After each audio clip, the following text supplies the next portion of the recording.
Ben Mullins here with MarineMax Lake of the Ozarks. I'm standing in front of this 2007 38 Sundancer. This boat is freshly buffed and waxed and bottom painted. Turnkey ready to go. It is equipped with the MerCruiser 8.1 liter with 938 hours. Has 531 hours on the generator. Nice large area for seating and hosting. This table does come down. Does have the cockpit fridge.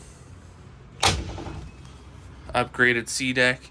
You can see they have the FLIR camera added on, upgraded Garmin electronic and Simrad electronic.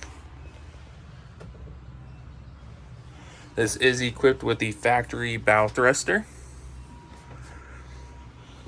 Take a peek down in the cabin.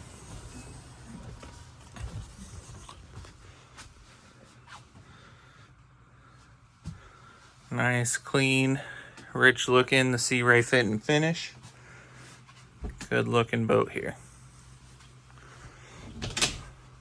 Season is just kicking off here, so the boat is just getting recommissioned, ready to go.